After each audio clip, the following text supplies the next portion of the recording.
નમસ્કાર, આપ જોઈ રહ્યા છો Spark Today news. Spark Today ન્યૂઝના અહેવાલની અસર જોવા મળી છે.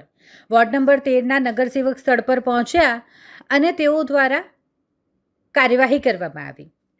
વોર્ડ નંબર 13ના નગરસેવક શૈલેન્દ્રસિંહ ઠાકોર અને ગોપાલ ગોહિલ સ્થળ પર દોડી ગયા હતા. બંને નગરસેવકોએ આ અહેવાલ બદલ સ્પાર્ક ટુડે ન્યૂઝનો આભાર પણ માન્યો હતો.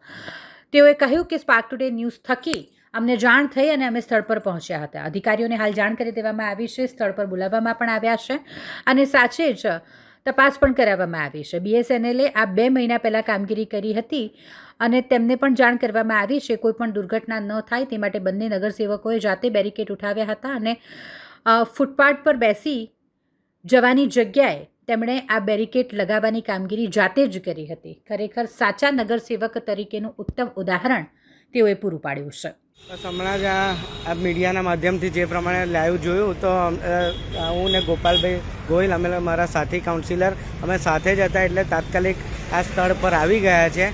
હવે અમે હમણાં અધિકારી સાથે પણ વાત થઈ તો એમને કીધું આ છે ને લગભગ 2-3 મહિના પહેલાં BSNLને કામગીરી કરવા માટે કેબલ નાખવા માટે કામગીરી કરી હતી તો અને એ કર્યા બાદ પેવર બ્લોક નાખે એટલે એના કારણે BSNL વાળાને પણ હમણાં જાણ કરી એ કામ એમની જવાબદારીમાં આવે 24 કલાકમાં પૂરી હમણાં બેરિકેટિંગ કરી દઈએ છીએ અને 24 કલાકમાં કાર્યવાહી કામ પૂર્ણ કરીશું. અને આવી કોઈપણ ગંભીર બેદરકારી જો અમારા નજરમાં આવશે તો તરત એને કાર્યવાહી અને દંડની પણ જે કંઈ જોગવાઈ થતી હશે તો દંડની અને માણસને નુકસાન ના થાય એના માટે કાર્યવાહી કરવા માટે હમણાં બેરિકેટિંગ તો કરી જ દઈએ છીએ અને ભવિષ્યમાં સારી કામગીરી સરખી ગુણવત્તાવાળી થાય એનું ધ્યાન અમે રાખીશું.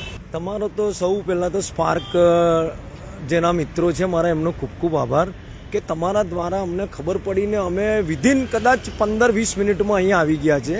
અમે તો પ્રજાની વચ્ચે રહેવાના છે ને પ્રજાના સારા કામ માટે જ અમે આવ્યા છીએ.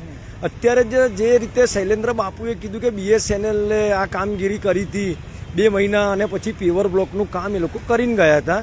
પણ અત્યારે આ પ્રકારની જે ગંભીર સમસ્યા ઊભી થઈ છે તો અમે તાત્કાલિક અધિકારીઓને બોલાયા છીએ. અધિકારીઓ અહીંયા આવશે, આનું સર્વેક્ષણ કરશે ને અત્યારે બેરિકેડ લગાવીને કામગીરીને અમે સંપૂર્ણ કરવા માટે અધિકારીઓને સ્થળ પર બોલાવીને એ લોકોને જોડે અત્યારે ચર્ચા કરીને કામગીરી સંપૂર્ણ કરવાના છે. એટલે આ જ સમસ્યા માટે જ અમે લોકો પ્રજા માટે અને લોકોના સુખાકારી માટે જ અમે લોકો તત્પર રહીએ છીએ કે બને એટલું જલ્દી કામ કરાવીશું તો શું છે કે પ્રજાને પણ એનો સંતોષ થશે. અહીંથી વોકિંગ કરતા જશે એ લોકોને પણ એવું લાગશે કે ભાઈ કામ ફટાફટ પતી ગયું છે.